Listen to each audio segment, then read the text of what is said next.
سورۃ الانشقاق، بسم اللہ الرحمن الرحیم۔ اذا السماء انشقت وأذنت لربها وحقت وإذا الأرض مدت وألقت ما فيها وتخلت وأذنت لربها وحقت يا أيها الإنسان إنك كادح إلى ربك كدحا فملاقيه۔ صدق اللہ العظیم۔ اذا السماء انشقت، جب آسمان پھٹ جائے گا۔ دیکھیے ساری یہ صورتیں وہی تذکیر آخرت۔ وَأَذِنَتْ لِرَبِّهَا، اذنت کان لگائے ہوئے ہے اپنے رب کے لیے، سنتی ہے یہ زمین جو ہے، یہ آسمان گویا کہ کان لگائے ہوئے۔ اذنت لربها وحقت، استمع له وانقاد، سنا اللہ کی بات کو، اپنے رب کی بات کو، اور اطاعت کی۔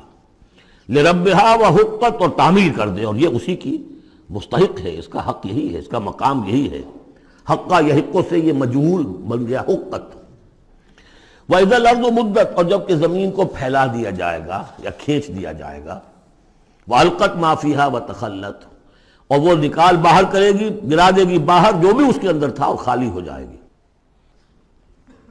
یہ آگے چل کر سورہ زلزال میں بھی آئے گا، وَأَخْرَجَتِ الْأَرْضُ أَثْقَالَهَا، جبکہ زمین اپنے سارے بوجھ نکال کر باہر پھینک دے گی، جو مردے ان میں دفن ہیں، جو بھی ان کے اجزاء ہیں، ان سب کو نکال کر، تاکہ وہ دوبارہ بنے اور بن کر کھڑے ہو جائیں، اور بھی جو کچھ ہے۔ وَأَذِنَتْ لِرَبِّهَا وَحُقَّتْ، اور زمین کا معاملہ بھی یہی ہے کہ وہ اپنے رب کا حکم سنتی ہے اور اس کی تعمیل کرتی ہے، اور وہ اسی کی سزاوار ہے، یہی اس کو لائق ہے، زیب دیتا ہے۔ یا ایھا الانسان، اے انسان، انک کادح الی ربک کدحا فملاقیہ، یہ بہت چل کر سورہ بلد میں بھی آئے گی کہ انسان کو، ہر انسان کو مشقت میں پیدا کیا گیا ہے۔ ہر انسان کے لیے دنیا جو ہے دارالمحن ہے، اگرچہ مشقتوں کی نوعیت جو ہے اس میں فرق ہے۔ کسی کی جسمانی مشقت زیادہ ہے، وہ کسی چلائی ہے، اس نے اینٹیں ڈھوئی ہیں، ہل چلایا ہے، پھر وہ رات کو ایسا سوتا ہے کہ اس کو صبح کی خبر لیتا ہے، اسے اس وقت بے چینی کوئی نہیں ہوتی۔ کسی کی ذہنی ہے، مل کا مالک ہے، بیٹھا ہوا ہے، پرابلم، وہ رات کو بھی پیچھا نہیں چھوڑتے وہ پرابلمز، پھر اسے ہپنوٹکس چاہیے، اسے کوئی اور سیڈیٹیوز چاہیے، کسی طرح کی چیزیں، اینٹی ڈپریسنٹس چاہیے۔ ساری جو آج دنیا میں سب سے بڑی مارکیٹ جو ہے میڈیسنز میں، وہ ان دوائیوں کی ہو چکی ہے ہمارے کام میں۔ جو سب سے مہنگی دوائیاں وہ یہ ہیں امراض ذہنی کی۔ کن کو ہوتے ہیں یہ؟ عام طور پر جن لوگوں کے ہاں ایفلوئنس ہے، تو معلوم ہے کہ ہر ایک کے لیے کوفت ہے۔ پھر یہ کہ کسی کو کوئی غم ہے، کسی کو کوئی غم ہے۔ عام آدمی یہ سمجھتا میں پیدل چل رہا ہوں، اس کے پاس سائیکل ہے، یہ بڑا اچھا ہے، بہت عمدہ ہے۔ اس سائیکل والے سے پوچھئے، اسے نظر آتا ہے کار پہ جاتا ہوا، اس کو اس کی جلن ہو رہی ہے۔ کار والا جو ہے وہ دیکھتا کہ مجھ سے بہت زیادہ نئے ماڈل کی کار پہ گیا ہے، نئی کار پر زلزلاتا ہوا، اسے اس کی کوفت ہو رہی۔ تو کوفت اور یہاں پہ رنج اور محن، جس کو کہا ہے کہ قید حیات و بند غم اصل میں دونوں ایک ہیں، موت سے پہلے آدمی غم سے نجات پائے کیوں؟ اور معاملہ یہ ہے کہ موت پر بھی جب نجات نہ ملی، اب تو گھبرا کے یہ کہتے ہیں کہ مر جائیں گے، اور مر کے بھی چین نہ پایا تو کدھر جائیں گے؟ وہ جو اب جو گھبرا کے یہ کہتے ہیں، وہ تو بات آئے گی آپ کو سورہ بلد میں۔ قید حیات و بند غم اصل میں دونوں ایک ہیں، موت سے پہلے آدمی غم سے نجات پائے کیوں، یہ سورہ بلد میں ہے۔ لیکن دوسرا مرحلہ جو ہے کہ اب تو گھبرا کے یہ کہتے ہیں کہ مر جائیں گے، مر کے بھی چین نہ پایا تو کدھر جائیں گے، وہ یہاں ہے۔ یا ایھا الانسان، اے انسان، انک کادح الی ربک کدحا، تیرا مقدر یہی ہے، تکلیفیں جھیلتا ہوا، بوجھ برداشت کرتا ہوا، کوفت برداشت کرتا ہوا، تجھے ایک پر دوسری، دوسری پر تیسری کوفت اور تکلیف، اور پھر جا کر اپنے رب کے سامنے کھڑے ہونا ہے۔ ملاقی، اب جو بار برداری کے حیوان ہیں، بیل ہے جتا ہوا ہے، آپ جتائے رکھیے، اسے رہٹ میں لگا لیا آپ نے اس کو کسی اپنے ہل میں جوت لیا، اس کے بعد اس سے حساب کتاب تو کوئی نہیں نا۔ حضرت ابوبکر کہا کرتے تھے عجیب کیف کے عالم میں، کاش کہ میں ایک چڑیا ہوتا جو درختوں پر چہچہا رہی ہے، اس سے کوئی محاسبہ نہیں۔ کاش کہ میں گھاس کا ایک تنکا ہوتا جو جلا دی جاتی ہے، ختم ہو جاتی ہے، اس سے محاسبہ کوئی نہیں ہے، پوچھ گچھ کوئی نہیں۔ یہاں ہے محاسبہ۔ یا ایھا الانسان انک کادح، مشقتیں بھی جھیلو، صدمے بھی جھیلو، بوجھ بھی اٹھاؤ، اینٹیں بھی ڈھو، اور جو بھی کرنا ہے قلم کی گھس گھس کرو، بیٹھو، جاؤ 3 جگہ 4 جگہ مطلب کرو اور مریضوں کی خدمتیں کرو، اور پھر یہ کہ سب کچھ کر کے پھر ایک دن کھڑے بھی ہو جانا ہے، اب جاؤ ذرا حساب کتاب۔ لن تزول قدم ابن آدم حتی یسأل عن خمس، ابن آدم کے قدم ہل نہیں سکیں گے جب تک کہ 5 چیزوں کا حساب نہ لے لیا جائے۔ عن عمرہ فیما افناہ، حساب دو عمر کا، 80 برس کی عمر دی تمہیں، کہاں فنا کی؟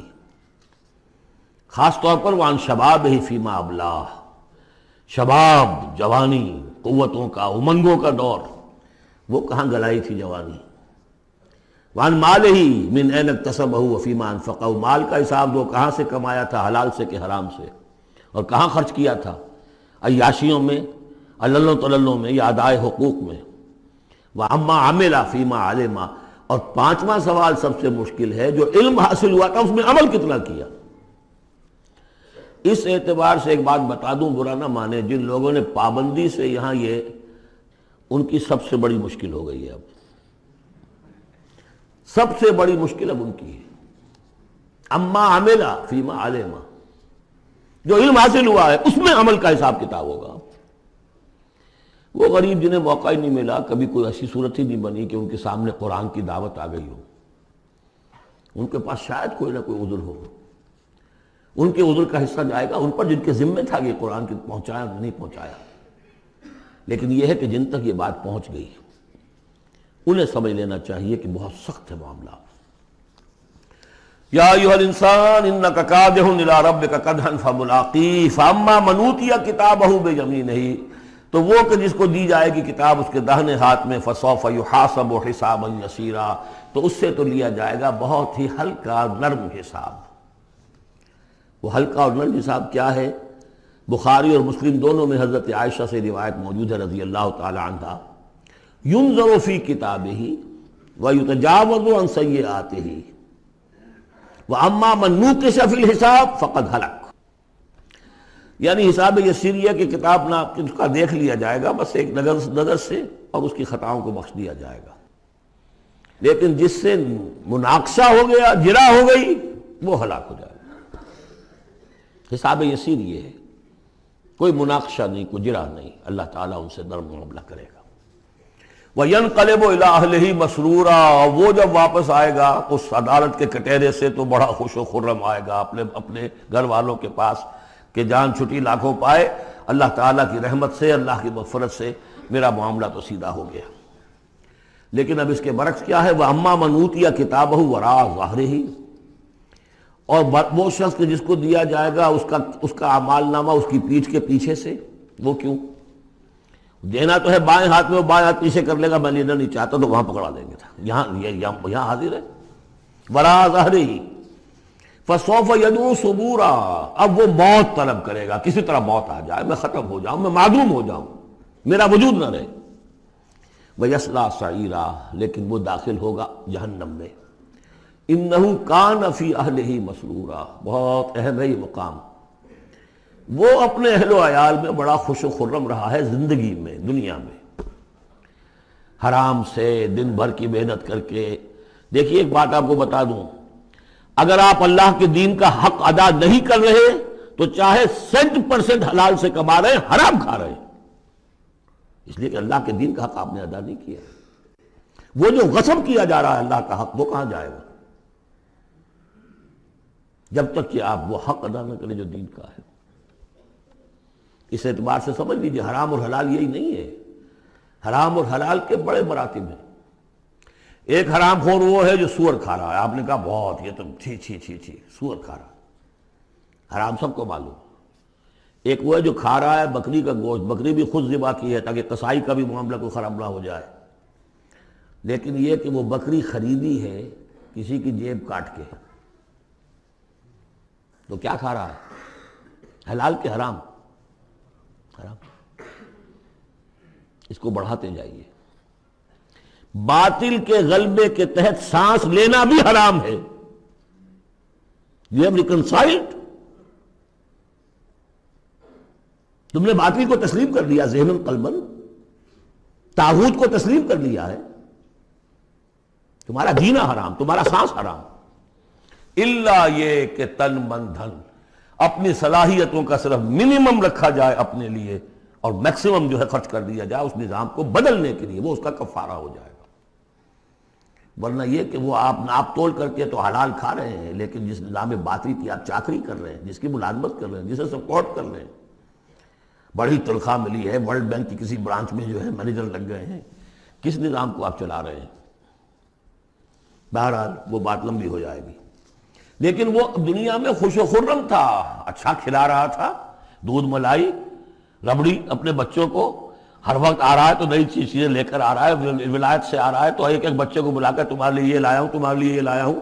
وہ دنیا میں وہ خوشیاں لے آیا، اب یہاں کچھ نہیں ہے۔ وہ اللہ کا بندہ جو دنیا میں ڈرتا رہا، انا کنا فی اہلنا مشفقون، ہم تو ڈرتے تھے کیا ہوگا، اللہ کے حضور میں ایک روز کھڑا ہونا ہوگا، ان کے لیے یہاں آیا ینقلب الی اہلہ مسرورا، اب وہ لوٹے گا اللہ کی عدالت کی کٹہری سے اپنے گھر والوں کی طرف تو خوش و خرم ہوگا۔ اور یہ جو ہے یہ دنیا میں خوش و خرم رہا تھا اپنے اہل و عیال میں۔ انہ کان فی اہلہ مسرورا انہ ظن ان لن یحور، اس کو گمان یہ ہو گیا تھا کہ لوٹ کر آنا نہیں ہے، ہمارے پاس آنا نہیں ہے۔ کان بہ بصیرا، یقیناً اس کا رب تو اسے دیکھ رہا تھا، ہر آن دیکھ رہا تھا، اس کی نگاہ میں تھا۔ فلا اقسم بالشفق واللیل وما وسق والقمر اذا اتسق لترکبن طبقا عن طبق۔ یہ ہے اصل میں وہ مقام جس کے حوالے سے میں نے آپ کو کہا تھا کہ سورہ مدثر کی ان آیات کو ذہن میں رکھیے۔ کلا والقمر، تو یہ دیکھیے کہ وہاں بھی درمیان میں پھر اثر نو قسمیں آ گئی تھیں، دو تقریباً جو سمجھیے دو صورتیں بن گئیں، شروع میں یا ایھا المدثر سے لے کر اور آیت نمبر 31 تک، اور پھر کلا والقمر واللیل اذ ادبر والصبح اذا اسفر انھا لإحدی الکبر۔ وہی بات یہاں ہے، ایک مضمون پورا ہو چکا۔ فلا اقسم بالشفق، تو نہیں مجھے قسم ہے شام کی سرخی کی، واللیل وما وسق، اور رات کی اور جو چیزیں اس میں سمٹ آتی ہیں، والقمر اذا اتسق، لیکن پھر جب چاند جو ہے رفتہ رفتہ بھرتا ہے اور پورا ہو جاتا ہے، 14ویں کا چاند بن جاتا ہے۔ یہ اصل میں میرے نزدیک واللہ عالم، یہ کسی اور کوئی بات میں نہیں کہہ رہا ہوں، میرے نزدیک یہ دو بڑی اہم خبروں کی نشاندہی ہے جو قرآن میں کی گئی ہے، اور وہاں ہے بھی انہا لإحدی الکبر، بہت بڑی خبر ہے یہ کہ محمد رسول اللہ صلی اللہ علیہ وسلم کا جب خورشید ہدایت طلوع ہوا ہے تو اس وقت صورت کیا تھی؟ 600 سال کی رات تھی جس میں کوئی نبی نہیں آیا تھا، بس چاند کے کچھ اثرات، کچھ روشنی، کچھ تھے نیک لوگ، کچھ جنات میں بھی نیک تھے، لیکن اکثر و بیشتر دنیا کے اوپر جو غلبہ ہو گیا تھا وہ بالکل باطل کا۔ پھر ایک دم خورشید نبوت طلوع ہوا ہے اور روشنی پھیل گئی ہے۔ اب خبر دی ہے اسی خورشید نبوت نے صلی اللہ علیہ وسلم کہ قیامت سے پہلے ایک مرتبہ پھر یہ دین کا غلبہ ہوگا، جیسا آپ کے دست مبارک سے بنفس نفیس جزیرہ نماء عرب پر پورا خورشید اسلام چھا گیا، نظام دین قائم ہو گیا۔ الیوم اکملت لکم دینکم واتممت علیکم نعمتی ورضیت لکم الاسلام دینا، جاء الحق وزہق الباطل ان الباطل کان زہوقا۔ اور اس کے بعد یہ کہ خلفاء ثلاثہ کے زمانے میں، حضرت علی کے زمانے میں کوئی توسیع نہیں ہوئی، حضرت ابوبکر، حضرت عمر، حضرت عثمان، خلفاء ثلاثہ کے زمانے میں توسیع ہوئی۔ حضرت علی کے زمانے میں ان پر کوئی الزام نہیں، ان کا کوئی قصور نہیں، لیکن یہودی سازش عبداللہ ابن سبا کی، اس کی وجہ سے مسلمان آپس ہی میں لڑ پڑے، 1,00,000 جانیں ختم ہو گئی آپس میں لڑ کر، جنگ جمل، جنگ صفین، جنگ نہروان، 1,00,000 کے قریب۔ تو مومنٹم گاڑی کا ٹوٹ گیا، موشن ٹوٹ گئی۔ اس کے بعد پھر بہرحال حضرت امیر معاویہ کے زمانے میں پھر کچھ آگے قافلہ چلا ہے، لیکن اس شان کے ساتھ پھر نہیں بڑھ سکی بات، جس شان سے کہ دور فاروقی میں، دور عثمانی میں، دور صدیقی میں بات بڑھ رہی تھی۔ بہرحال وہ تو پروسیس رک کر اور پیچھے ریورس بھی ہو گیا، لیکن حضور کی دی ہوئی خبر ہے کہ دوبارہ دنیا میں دین کا غلبہ ہوگا اور گلوبل ہوگا، پوری دنیا میں ہوگا۔ وہ حدیثیں ہم نے نوید خلافت کے عنوان سے کتابچہ، 8 صفحے کا کتابچہ بہت شائع کی ہیں۔ میں صرف یہ بتا رہا ہوں وہاں حضور کے زمانے میں کل 23 برس میں انقلاب برپا ہو گیا، سورج ایک دم طلوع ہو جاتا، کتنی دیر لگتی ہے، طلوع ہو گیا۔ لیکن اب جو روشنی آئے گی وہ آئے گی تدریجاً۔ اس کی شان کیا ہوگی؟ فلا اقسم بالشفق، ایک شفق کی روشنی ہوتی ہے جب رات، سورج تو غروب ہو گیا لیکن شفق ابھی ہے. وہ حال ہے اس وقت دنیا کا کہ اسلام کی روشنی غروب ہو چکی ہے، صرف شفق کی لالی سی نظر آ رہی ہے. اس کے بعد واللیل وما وسق، پوری دنیا کے اوپر دین کے اعتبار سے تاریکی چھا گئی ہے، رات ہے. اور رات جو ہے اپنے اندر جن جن چیزوں کو سمیٹ لیتی ہے. لیکن والقمر اذا اتسق، لیکن چاند طلوع ہوتا ہے، پہلے دن، دوسرے دن، تیسرے دن بھرنا شروع ہوتا ہے، یہاں تک کہ وہ پورا ہو جاتا ہے. اب چاند کی چاندنی جو ہے وہ پھر دنیا کے اندر اس کو رات کو منور کر دیتی ہے. لَتَرْكَبُنَّ طَبَقًا عَنْ طَبَقٍ، اسی طرح تم چڑھو گے درجہ بدرجہ. یعنی اب جو تجدید دین کا کام ہوگا، اب جو اقامت دین کی جد و جہد ہوگی، اب جو دنیا میں خلافت علی منہاج النبوت کا نظام قائم ہوگا، تو وہ کسی ایک نسل میں نہیں ہو جائے گا، کسی ایک دائی یا ایک تحریک کے ذریعے سے نہیں ہو جائے گا، درجہ بدرجہ. کسی نے ایک کام کر دیا، علامہ اقبال نے ایک فکر کو واضح کر دیا کہ اسلام مذہب نہیں دین ہے، اور جدا ہو دین سیاست سے تو رہ جاتی ہے چنگیزی. یہ ایک وحدت ہے.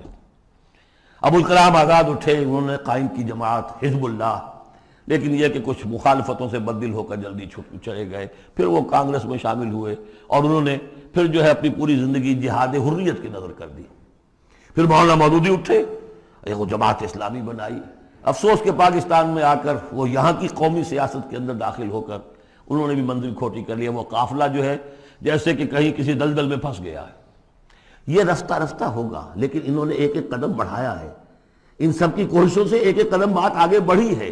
لَتَرْكَبُنَّ طَبَقًا عَنْ طَبَقٍ، لیکن جس طرح چاند رفتہ رفتہ پہلی تاریخ سے لے کر 14ویں رات تک پورا ہو جاتا ہوگا، ہونا ہے، وہ لازماً ہوگا جس کی خبر دی ہے محمد رسول اللہ صلی اللہ علیہ وسلم نے. وَهُوَ الصَّادِقُ الْمَصْدُوقُ، ان کی دی ہوئی خبر میں کوئی جھوٹ نہیں ہو سکتا. فلا اقسم بالشفق واللیل وما وسق والقمر اذا اتسق لتركبن طبقا عن طبق فما لهم لا يؤمنون. انہیں کیا ہو گیا ہے؟ ایمان کیوں نہیں لاتے، کیوں نہیں مانتے؟ واذا قرئ عليهم القرآن لا يسجدون، اور جب ان پر قرآن ان پڑھ کر سنایا جاتا ہے کیا ہو گیا انہیں کہ سجدہ نہیں کرتے. بل الذين كفروا يكذبون، بجائے ایمان لانے کے یہ کافر جو ہیں یہ تو الٹا اور جھٹلا رہے ہیں. یہاں ذرا نوٹ کر دیجئے، یہ لفظ بے شمار مرتبہ آیا ہے، کفر اور تکذیب، کفر اور تکذیب. والذین کفروا بآیاتنا وکذبوا، تو کفر اور تکذیب یہ کیا صرف تکرار ہے یا اس کے اندر فرق ہے کچھ؟ کفر کے معنی ہے چھپا دینا، دبا دینا. فطرت انسانی میں جو گواہیاں موجود ہیں جو ان کو دبا رہا ہے یہ کفر ہے. ان گواہیوں کو ابھارنے کے لیے، ایکٹیویٹ کرنے کے لیے قرآن مجید کی آیات آئی، ان کی تکذیب کر رہا ہے، یہ بہت بڑا جرم ہے. یہ دو جرم علیحدہ ہیں. اپنی فطرت کے اندر جو گواہیاں مضمر ہیں انہیں چھپانا، دبانا، لیکن پھر جب آیات ربانیہ سامنے آئے ان کو جھٹلا دینا، یہ جھٹائی کی حد ہے. پھر والذین کفروا وکذبوا بآیاتنا اولئک اصحاب النار هم فیہا خالدون. یہ تو جو پہلا چارٹر دیا گیا تھا حضرت آدم کو خلافت عرضی کا چارج سنبھالتے وقت، اب اتر جاؤ یہاں سے، اس جنت سے جاؤ نیچے اور جا کر چارج لو اب زمین کا، اور وہاں کیا ہوگا؟ فَإِمَّا يَأْتِيَنَّكُم مِّنِّي هُدًى فَمَن تَبِعَ هُدَايَ فَلَا خَوْفٌ عَلَيْهِمْ وَلَا هُمْ يَحْزَنُونَ وَالَّذِينَ كَفَرُوا وَكَذَّبُوا بِآيَاتِنَا. کفر پہلا جرم اور تکذیب یہ مہا جرم. کفر تو اس وجہ سے بھی ہو سکتا ہے اس ماحول کے اثرات تھے، آپ ظہور میں رہے، آپ دبے ہوئے تھے، لیکن جب وہ روشنی آ گئی پھر اس کی تکذیب، یہ معلوم ہوا کہ اب یہ جرم جو ہے اپنی آخری حد کو پہنچ گیا. بل الذین کفروا یکذبون، یہ کافر جو ہے جھٹلا رہے ہیں. واللہ عالم بما یورون، اور اللہ کو معلوم ہے کہ یہ کیا بھرے ہوئے ہیں اپنے ہاں. عام طور پر سمجھا ہے کہ جو انسان مال دولت نہیں، اندر ان کے بغض ہے، حسد ہے، تکبر ہے، اس کی وجہ سے یہ تکذیب کر رہے ہیں. یہ نہیں کہ یہ حق کو پہچان نہیں پائے ہیں، ان کے اندر جو ہے بغض، حسد اور تکبر بھرا ہوا ہے. فبشرہم بعذاب علیم، تو اے نبی ان کو بشارت دے دیجئے دردناک عذاب کی. الا الذین آمنوا وعملوا الصالحات لہم اجر غیر ممنون، سوائے ان کے کہ جو لوگ ایمان لائے اور جنہوں نے نیک عمل کیے، ان کے لیے اجر ہے بے انتہا، کبھی ختم نہ ہونے والا، منن کاٹ دینا، اگر کوئی چیز کٹ جائے گی اس کی انتہا ہو گئی، نہیں، یہ کٹ نہیں سکے گا، اس کا سلسلہ جاری رہے گا، مسلسل غیر ممنون، یہ مسلسل ہے، ختم ہونے والا نہیں۔